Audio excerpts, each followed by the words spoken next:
Daniel and chapter 3. It's going to be a little bit unusual the first few minutes, and I will explain. Excuse me. Wonderful to be with you again. If we haven't met before, my name is Peter Cavanna, and this is my first wife, Jane. And we used to be the pastors here. And we left largely because of jokes like that.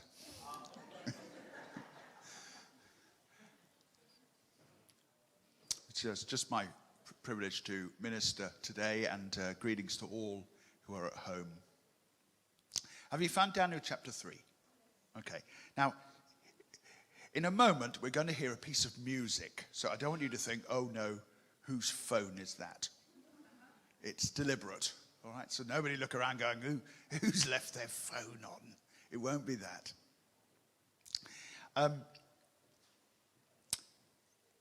In Daniel chapter 3, and every Christian should hear a sermon on Daniel chapter 3 at some point. It's a great chapter of the Bible. And every preacher should preach on Daniel chapter 3 at some point.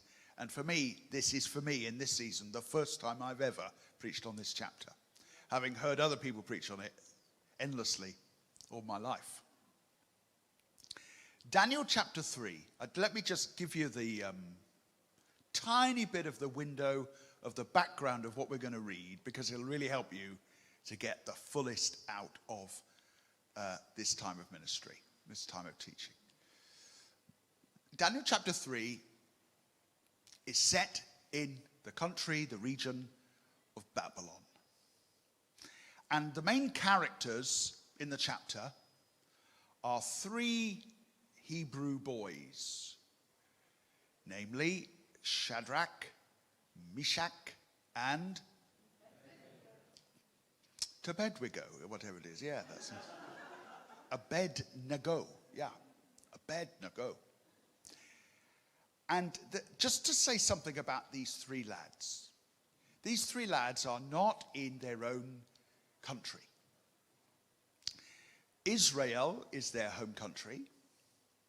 But Israel has, prior to this chapter, been attacked and overrun by the Babylonians and their armies.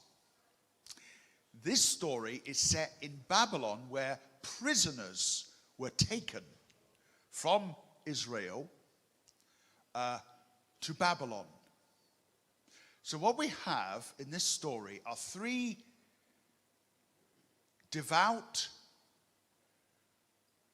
God-loving lads who are in another culture. And this chapter is about the challenge of what to do when you live, not visit, but live in an entirely different religious culture to your own. So at first glance, this chapter seems to be about a crazy king who builds a statue and demands that everyone worship it. And the three lads refuse to do so, and they get thrown into a blazing furnace, the fiery furnace. And God protects them. Oh, spoilers. They're okay by the end. But what I want to suggest to you is that the same kinds of features that are in this story are absolutely present in Cambridge today. And hopefully over the next 30 minutes or so, I'll be able to explain why. So I'm going to begin to read the story. And I've found a very old piece of music that hopefully, we haven't really tested this. So if you hear the Spice Girls come on, they've got the wrong track. It's supposed to be a very, very ancient piece of music. Probably not Babylonian, but the nearest we could get to the period that you'll hear. Because this story is about a piece of music that gets played again and again and again in the region. Okay, shall we give this a go? Let's see if we can hear some music. Daniel chapter 3 and verse 1. Let's see. Does it play? Shadrach, Meshach, and Abednego came out of the fire. And the satraps, prefects, governors, and royal advisors crowded around them. They saw that the fire had not harmed their bodies, nor was a hair of their heads singed. Their robes were not scorched, and there was no smell of fire on them. Nebuchadnezzar said, "Praise be to the God of Shadrach, Meshach, and Abednego, who has sent his angel and rescued his servants. They trusted in him and defied the king's command and were willing to give up their own lives rather than serve or worship any god except their own God. Therefore, I decree that the people of any nation or language who say anything against the God of Shadrach, Meshach, and Abednego be cut into pieces, their houses be turned into piles of rubble. For no other God can save in this way." And the king promoted them in the province of Babylon. Amen. There's a little phrase used in 1 Peter 2, verse 11. Peter, writing to Christians that were suffering for their faith, probably somewhere around the 50s AD, middle of the 50s, 57 or something. He writes to them and he says, "You are strangers, aliens." Some translations say you are exiles and foreigners in this world. Paul writes in another place in Philippians, he says, our citizenship, writing to Christians, is in heaven. And so, you know, I'm a British citizen. I used to be a bit more proud of that than I am now, but I know I'm a British citizen. Excuse me. But I'm also a heavenly citizen. And when Peter writes to those Jews in 1 Peter, calling himself an exile and an alien and a foreigner and a stranger, he's sort of alluding back to the time when the Jews were in Babylon. They were in exile. In other words, they were citizens of one place, but they had found themselves in another place, waiting to go home. Our citizenship is in heaven. We are aliens. You know, there are people who believe in aliens, right? All they have to do is show up here on a Sunday. All right? I don't mean anyone here specifically. You know, people are looking for, is there life? Are there aliens? Yes, there are. We're all here. We're all here. We're not of this world. Can you say amen? Amen? We're not of this world. We belong to another citizenship. But we are currently living in this territory. A friend of mine just recently, a member of this church, was looking for citizenship in the UK. And finally, after a long time, the paperwork arrived. And she had citizenship in the UK. But as the paperwork arrived, that did not transport her to the UK. There was a journey to make before the citizenship and her feet were in the same place. That's like us. We have citizenship in heaven, but we don't live there yet. We are currently aliens and exiles in a particular place that isn't our own. Everyone understand what I mean? And so when we think about this story, this is about defying the culture in which we live. Now, defying in a respectful way, not defying in a militant way, not defying in an aggressive way, because we are peacemakers. And our fruit in our lives is love and joy and peace, not aggression. Nevertheless, you and I are called to live differently to the culture in which we live. And we're not particularly now talking about the British culture, any culture you like, because our citizenship is in heaven. But what we learn, and just a few things just to say about the story. Number one is that defying the culture really can be sometimes a fire. To truly go and resist the culture in which you live can get you into trouble. Now, again, we're not talking about being aggressive, but we're just saying, I will not bow down to that.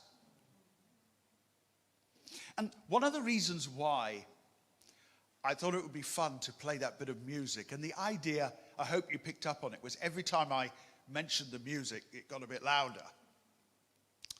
And well done, team at the back, for that. It's because actually we are surrounded by sounds and vision that preach to us, accept this culture, accept this culture, bow down to it. Bow down to it, or you will stand out. If you don't bow down, you're going to stand out. You're going to be in trouble.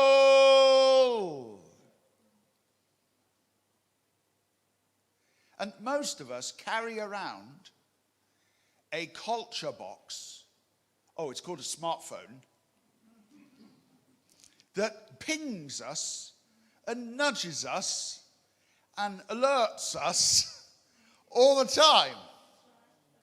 Now, I know that we can choose what to listen to and what to watch and all that, but we are surrounded by theatres, dramas, script writers, producers, conveying a culture different to our own. Everyone understand? We are surrounded by music with lyrics that convey a culture that is contrary to our own.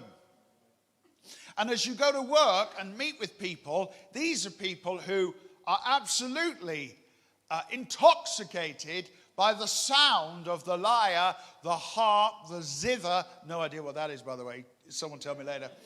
But it sounded great to say. And all manner of instruments. I can see people texting me now. Everyone knows what a zither is, you fool. They're probably running it in the chat box on KCTV right now. I know you just Googled it. Don't pretend you're clever. But we're surrounded. Live this kind of lifestyle. People show up on chat shows and talk and the liberal values of our culture. And so resisting that, I suppose I want to say this, it's going to take effort. It's not going to be default for you. And even if you have sort of chiseled a life for yourself that's away from lots of telly and lots of radio and even if you are like that, still, as you interact with people, we're rubbing shoulders with a culture that's not our own. Friends, listen to me. We are aliens. Right? We are E.T. We want to phone home. God, that dates me, doesn't it? Was that made in black and white? Was Laurel and Hardy in that? We're the aliens. And we're waiting for that heavenly transportation when the trumpet will sound and the dead in Christ will rise first. And we who are alive shall be caught up together to meet them with the Lord in the air. And so we shall be forever with the Lord. But that hasn't happened yet. Right now we're down here. And every day in your life, and mine, and I work in a Christian environment, but every day in my life, just, turn on the radio, turn on the TV. By the way, I'm not saying that we shouldn't ever do this. I'm listening all the time to the news. I'm a bit of a news head. I love all that stuff. But we listen, and people talking on chat shows and soapboxes and scripts in dramas and scripts in series and characters and the way life is portrayed. It's like the harp and the zither and the lyre and the whatever else, the pipes, constantly playing all day. And then if you carry your phone around, there it is, going into you. We've got to get out of this idea, and I'm sure most of you would agree. We don't just listen to preaching on Sunday. We're listening to preaching all the time. But most of it isn't Christian preaching, is it? Right? It's not Christian preaching. And there are two ways to convey a truth. Let's say this: thou shalt not commit adultery. That's a fact. You get that from the Ten Commandments. It's there written in stone. But then there's also the story of David and Bathsheba. The story tells you shouldn't commit adultery. And we're surrounded by stories in soap operas and movies and music that are conveying a different way to live than the one that we're called to. So resisting the culture can be a fire. The idea that you could go through life and not be aware of that means you're probably a prisoner of it. Do you feel alien to this world? I hope you do. I hope you do. If you don't feel alien to the world, then you must be a resident of it. Right? We don't even talk their language, do we? We even talk the language of heaven. We're aliens. We're exiles. And that's going to require us to have great courage. It might put us in a fire. And as I'm recording this, it's 2023. For those listening, watching this on YouTube 20 years from now. In 2023, we're not in Britain at risk of being thrown into a fire. But I don't know how things are going now that you're watching this in the future. Who knows? Who knows? When will it become illegal to be a Christian in this country? Or are we nearly there already? Resisting the culture can be a fire. Number two, I think the second one I had in mind was that God doesn't always keep us from the fire. And I love that about these boys. Nebuchadnezzar says to them, bow down. They say, we will not. We will not bow down. Again, just hear me carefully. They weren't rude. They weren't militant. They weren't abusive to him. Right? That's not how we do things. We're not political activists. We're God's sons and daughters. We're royalty. We behave ourselves with decorum, dignity. We are ambassadors for our nation. Yes? But when push came to shove, the answer was no. No. There is a line.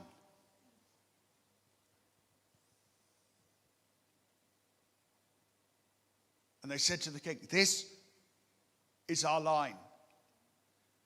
Sometimes politicians and diplomats talk about their red lines.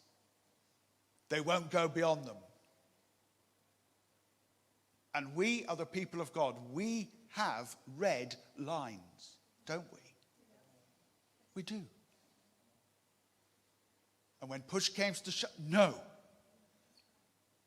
You will bow down to this. No, we will not. The king looks at, yeah, but if you don't do it, you'll die. Then what do? Okay, here are the songs we want at our funeral then. Throw us in. Our God is able to deliver us. But then that's that amazing line. But even if he, what? Does not, we will not bow down to you. Our God is able to protect us. But if he does not, it's still no deal with the world. No deal. No deal. We haven't got the right. We've been purchased by the Lord Jesus. We gave up that kind of decision making a long time ago. Now we belong to him. We're part of another world now. So our God is able to deliver us. But even if he does not, we won't bow down to this. And of course, there's a broader thought there, which is so wonderful. Lord, I know that you're able to heal me physically of some problem. But even if you don't, I'm still going to love you. My God is able to put £1,000 on my kitchen table today. And I say, Lord, if you do that, maybe make it 10. And I could do with a new table. My God is able to provide in extraordinary ways today. But if he does not, he's still my Savior. And the most important thing is that my sins have been forgiven and I'm going to spend eternity with him. I'm only passing through this world. Why should I want its pleasures? We're on a pilgrim's progress through this world. Lord, you are able to bless me. You are able to take away this terrible problem in my life. I know that. But Lord, if you will not do it, if you will not take away this problem, I want you to know today, I'm still going to worship you. I worship you because you are worthy of my praise. I'm still going to serve you. I'm still going to keep your word because it's the right thing to do. And I've been looking for miracles here, there, and everywhere, and they haven't come to me yet. But even though God hasn't done it yet, I'm not doing a deal. It's not, Lord, if you're good to me, I'll serve you. It's, Lord, you have been good to me. I've been to the cross of Calvary, and God has been exceedingly good to me. I'll serve him. So number two, sometimes God, who is able to deliver us from fire, sometimes now, again, We've read the story. Those lads do okay, don't they? But the Word of God is full of mysteries. In Acts chapter 12, there's a wonderful story of how Peter is released from prison by angels. It's a lovely story. They have to wake him up and, come on. You know, he must have been tired, wasn't he? Come on, wake up. Do you think he looked at the angel and said, can we just have a snooze? 5 minutes. Tell me again in 5 minutes. That's what I do every morning. He's released from prison. It's amazing.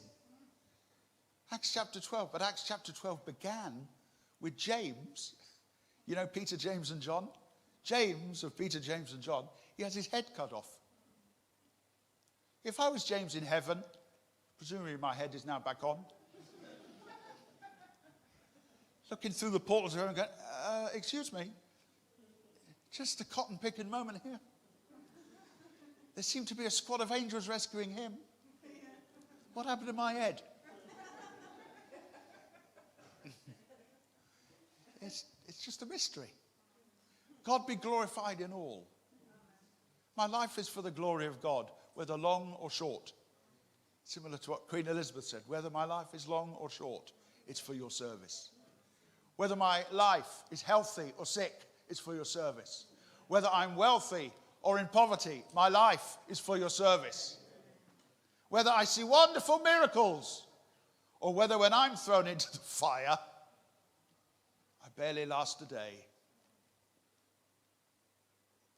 Our God is able to deliver me. But if he does not, well, the Lord gives and the Lord takes away.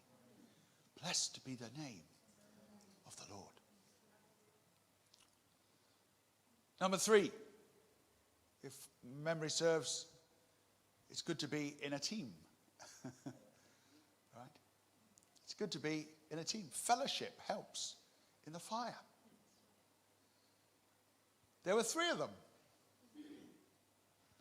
So, you know, they had someone to look at.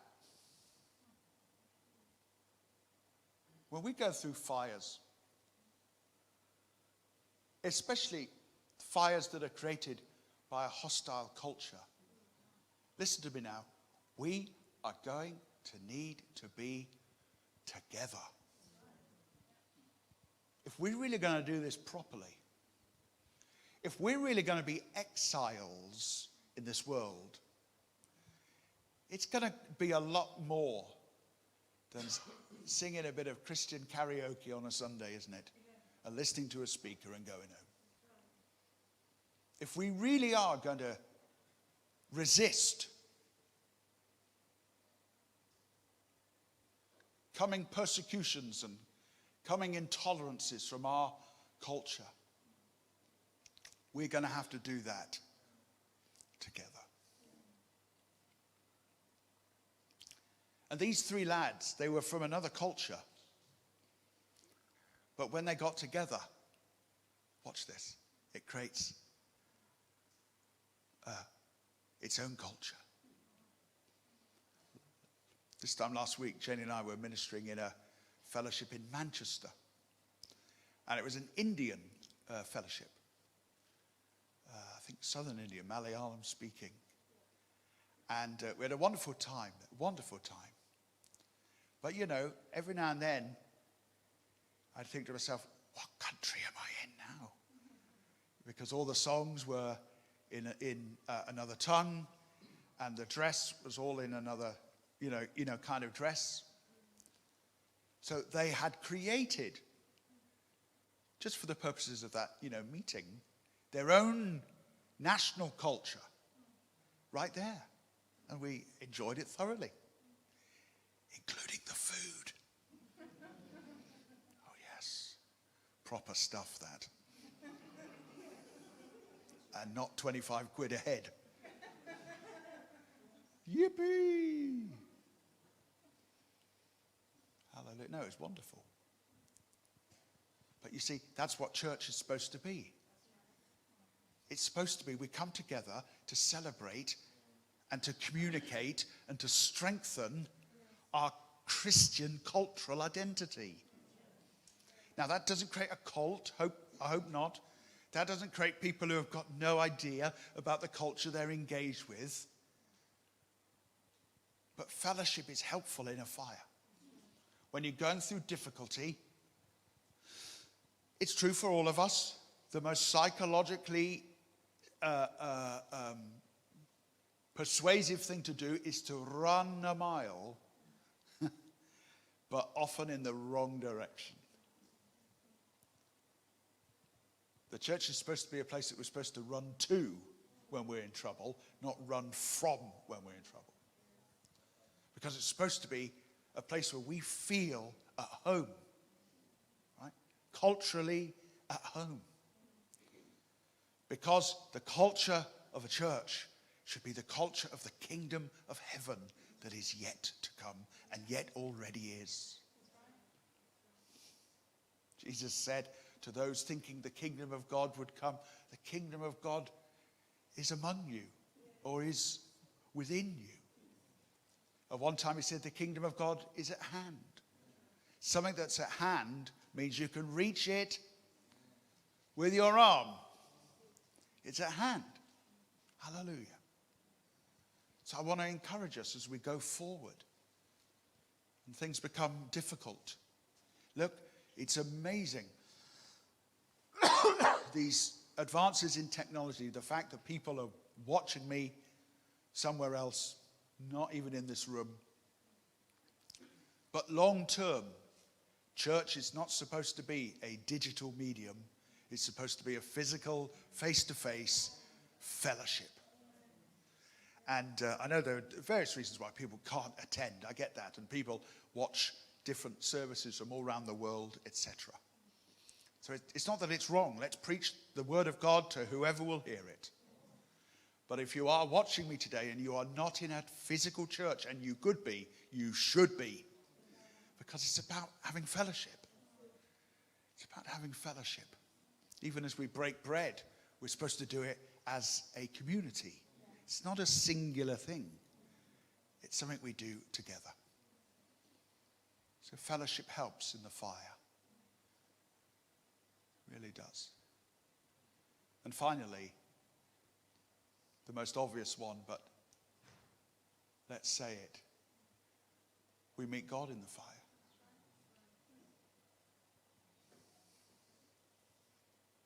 I thought we put 3 men in there.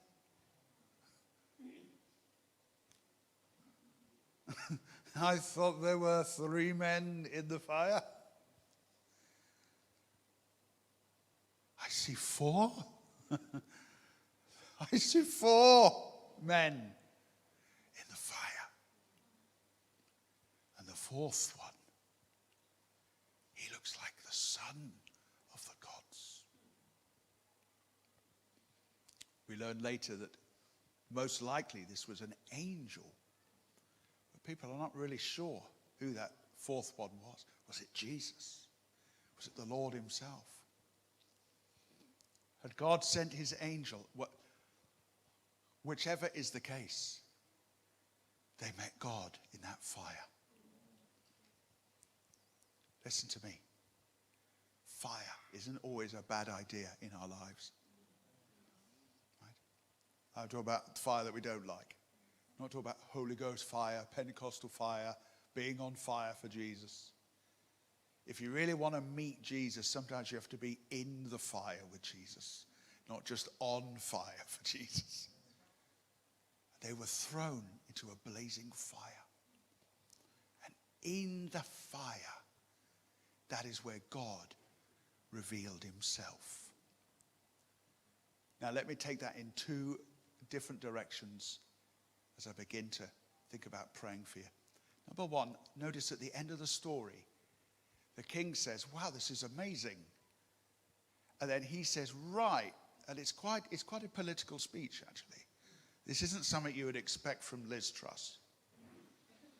He says, I decree, verse 29, that anyone who speaks against their God shall be cut into pieces, and their houses be turned into piles of rubble. I don't think Nebuchadnezzar has been deeply sanctified by this experience. I don't think he's become all cuddly. But he says this. Wow.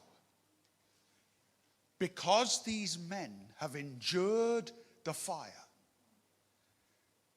Let me put it in our language. The gospel went worldwide. It didn't go worldwide until they resisted the culture. When they resisted the culture, their story, in this case of not sacrifice, ultimately anyway, but of deliverance. Now everyone had to know about their God. Everyone just look at me a moment. Listen, you know this thing. People are watching us. People are watching us. Your friends at work. They're more colleagues, okay? Your colleagues at work. They're watching us. People are watching. What are we going to do? Who are we? What country are we from? What's our citizenship? They're watching us. And God will be made known. Not because we capitulate to sin, but because we resist it. A church should by all means be seeker-friendly. A church should by all means be sinner-friendly. But a church can never be sin-friendly. We have red lines. And as we resist the culture, it makes God known. It's a form of evangelism. Again, I'm talking about the sweetness of our spirit. The gentle and polite way to say, no, I serve Jesus. I don't do that. It doesn't have to be antagonistic. It doesn't have to be confrontational. But it makes God known. Be different. You're not of them. I'm not of them. When we hang around with them, be careful. Remain true to Christ. Don't compromise with the culture. So it's one way that God is made known. But here's the second way. It's this. Sometimes the way that God really reveals himself to us is through our sufferings. Paul understood it all too well. Paul was a bit crazy, you know, St. Paul. Little bit on the way out there side. Because Paul understood that the more he suffered for Christ, sort of the nearer it got him to Christ. Now, I'm not suggesting people should deliberately try to suffer. Please don't do that at all. But where we are resisted, Jesus said, they've hated me and they'll hate you. If they've rejected me, they're going to reject you. And so sometimes when we are rejected, that's getting us nearer to him. Now we are with him.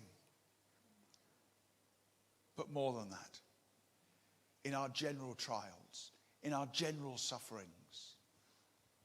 How many of you have, and you don't have to raise your hand, but I know it'll be many, went through an experience of the most terrible stuff. It's a chapter, boy oh boy, you would never have written it in your own life. If you had said, Lord, this is what I want. This year coming up, I want this. You would never have put it on the table. Never. In fact, you prayed it wouldn't happen. You said, Lord, please keep me from this. But something terrible happened to you. And it was terrible. It's not light. It wasn't momentary. And it wasn't easy. But because you went down into that valley, you met him. Is that right? In a way that you would never have met him before. Valleys do that to us. Even Psalm 23 does it. The psalmist begins by talking about God. The Lord is my shepherd. I shall not want. He makes me lie down. But notice this. He, the Lord is. He does this. He does this. And he talks about God. But then when he says this, but even though I walk through the valley of the shadow of death, I will fear no evil. And then the language changes. For you are with me. Suddenly in the valley, he stops talking about God and he starts talking to God. Right there in that psalm that you've read 1,000 times. And for the rest of the psalm, you anoint my head. You prepare a table. Now he's talking to God. But the thing that took him to God was not the green pastures. It was the valleys. Who wants to go to a valley? Nobody. Praying to get out of the valley. Getting insurance so I don't have to go down the valley. Planning my whole life so I don't have to go through a valley.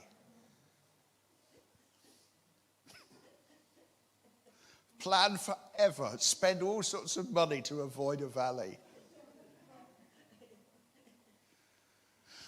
If you want to make God laugh, tell him your plans. Valley time. Happy Valley.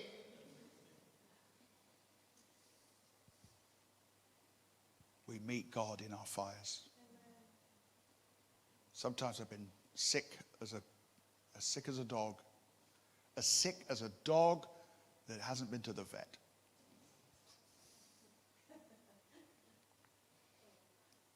And the Lord has revived me with the flu on a bed. Or I've been through pain. Or mental health stretch, stress. And you meet God there. You meet him there in a way that you don't meet him in any other way. People spend thousands and thousands of pounds to go to various Christian events, fly around the world, get Brother Dingaling to pray for me, get a prophecy from Brother Doodab.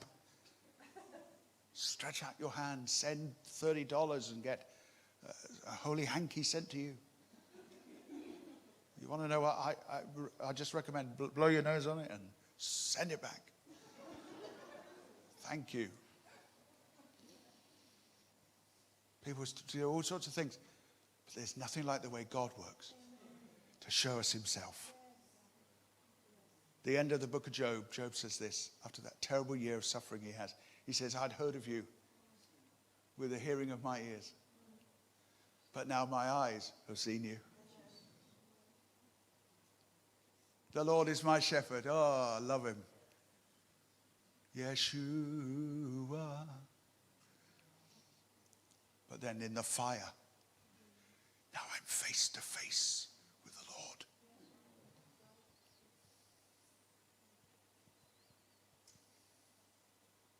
So I want to encourage us. The worship team can come back if you like, guys. I want to encourage us. Resisting culture can be a fire. Let's do it. It's scary, isn't it? Yes, let's do it. Takes effort. Yes, let's do it. Because we're not of this world. We are the aliens. Ooh.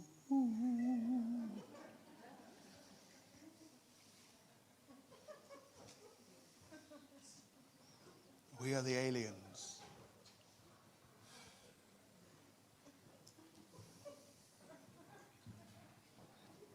Did you find that rather funny, Joe?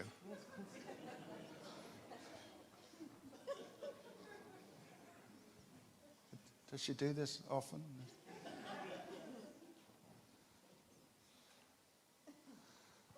I'm just glad I hit the notes.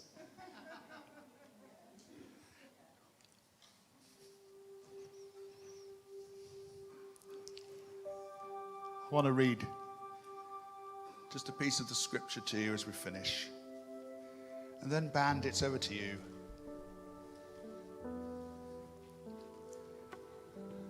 First Peter chapter 4.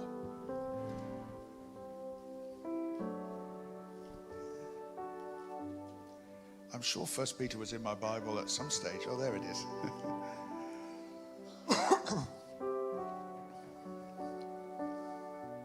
Verse 12.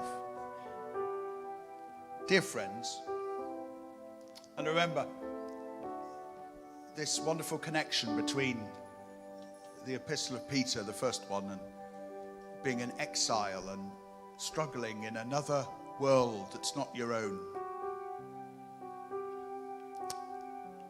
It really does dovetail together.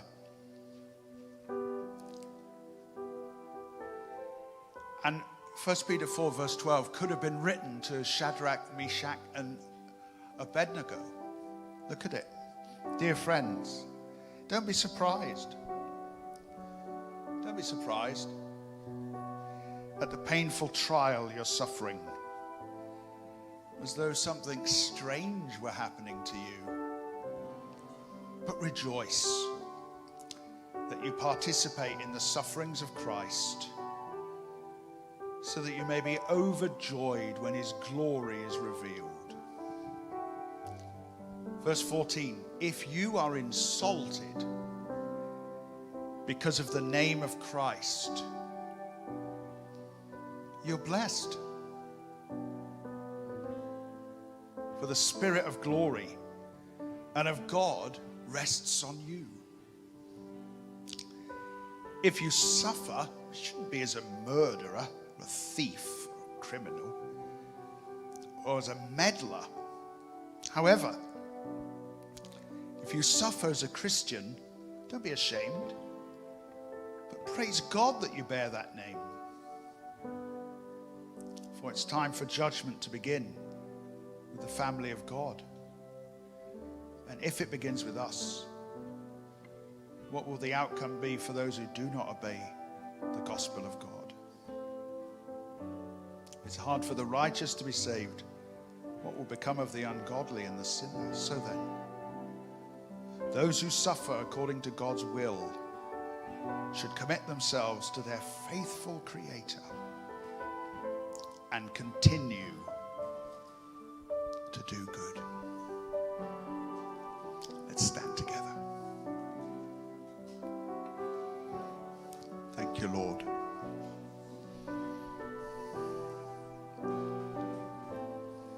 Say this after me. I am a foreigner here.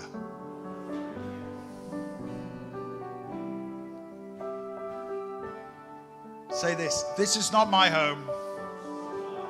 Heaven's my home. I'm passing through.